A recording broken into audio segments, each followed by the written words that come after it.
കാന നിർമ്മാണത്തിനായി എടുത്ത കുഴിയിൽ ബുള്ളറ്റ് വീണു. യാത്രികന് പരിക്ക്.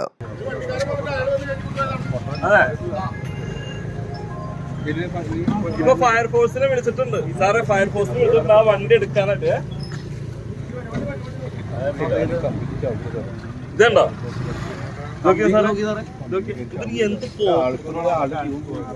എന്ത് പോക്ക്. മനുഷ്യജീവന് ഒരു വിലയില്ല. മനുഷ്യജീവന് ഒരു വിലയില്ലേ? ഇവിടെ ഇനി ഒരു വർക്ക് നടക്കൂല. ഇവിടെ ഇനി ഒരാളുടെ വർക്ക് നടത്തിക്കൂല. ഈ മാതിരി വേഷം കെട്ട് അടിച്ചിട്ട് പോയിരുന്നത് ഇനി അവരവരുടെ കുടുംബത്തിന് സംഭവിച്ചാൽ മാത്രമേ പ്രതികരിക്കുള്ളൂ. ഇതെന്താ വെള്ളരിക്കാ പട്ടണോ? ചെമ്മാടത്തിലും കാണിച്ചു വെച്ചേക്കുന്നത് ഇതെന്താ? കോൺക്രീറ്റിന്റെ കമ്പിയാണ് പുറത്തേക്ക് തള്ളിയിരിക്കണേ. ഇവിടെ എന്ത് സുരക്ഷാ മാനദണ്ഡെന്ന് പറയണേ? മാനദണ്ഡം ഇവിടെ ഉള്ള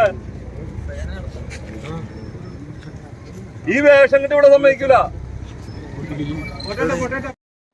എടയാർ പാനായിക്കുളം റോഡിൽ രാത്രി 7 മണിയോടെയാണ് അപകടം നടന്നത്.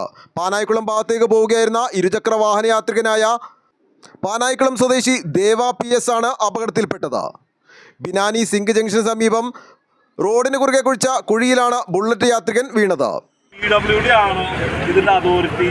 ഇനി അതോ മറ്റേ വേറെ ഏതെങ്കിലും ആണോ എന്നറിയില്ല. ഇവരെടുത്തിരിക്കുന്ന ഒരു കുഴി എന്ന് പറഞ്ഞാൽ 6 അടിയോളം അതിനേക്കാൾ ഏറെ താഴെയുള്ള ഒരു കുഴി എടുത്തിരിക്കുന്നത്. ഒരു ആനയെ മറിക്കാൻ പറ്റുന്ന ഒരു കുഴി എടുത്തിരിക്കുന്നത്. ഈ കുഴി എടുത്തിട്ട് ഇതിലൂടെ യാത്ര ചെയ്യുന്ന ആൾക്കാരുടെ ജീവഹാനിയെ അവരുടെ ജീവൻ അപകടത്തിലാക്കുന്ന രീതിയിൽ ജീവൻ അപകടത്തിലേക്ക് ക്ഷണിച്ചു വരുത്തുന്ന രീതിയിലാണ് ഇതിന്റെ സുരക്ഷാ സംവിധാനം ഒരുക്കിയിരിക്കുന്നത്. സാധാരണ ഈ രീതിയിലല്ല ചെയ്യുന്നത്. ഒരു ശാസ്ത്രീയ മാനദണ്ഡം ഒന്നും തന്നെ പാലിക്കാതെ ജനങ്ങളുടെ ജീവന് തെല്ലും വില കൽപ്പിക്കാതെ ഈ ഡിപ്പാർട്ട്മെന്റുകളെല്ലാം തന്നെ, നമ്മളുടെ സർക്കാരിന്റെ ഈ ഡിപ്പാർട്ട്മെന്റുകളെല്ലാം തന്നെ ഈ രീതിയിൽ ജനങ്ങളുടെ ജീവനും സ്വത്തിനും യാതൊരുവിധ പുല്ലുവില കൽപ്പിക്കാതെ ഈ രീതിയിൽ പോകുന്നത് നമ്മൾക്ക് നോക്കിക്കാൻ പറ്റില്ല. നമ്മളിത് തടയും. ഈ വർക്ക്, ഈ മാതിരി പോക്കിത്തരം, തെമ്മാടിത്തരം ഈ വഴി നമ്മളുടെ ഈ പരിസരത്ത് കാണിക്കാൻ നമ്മൾ കൂട്ടിക്കല്ല. ഇതിനൊരു രാഷ്ട്രീയ സംവിധാനത്തിലെ അല്ല, ഇത് നാട്ടുകാരുടെ പ്രശ്നമാണ്. ഇതിലെ പാസ് ചെയ്യുന്ന ഓരോരുത്തരുടെയും പ്രശ്നമാണ്. അപകടത്തിൽ പരിക്കേറ്റ ഇയാളെ സമീപത്തെ സ്വകാര്യ ആശുപത്രിയിൽ പ്രവേശിപ്പിച്ചു.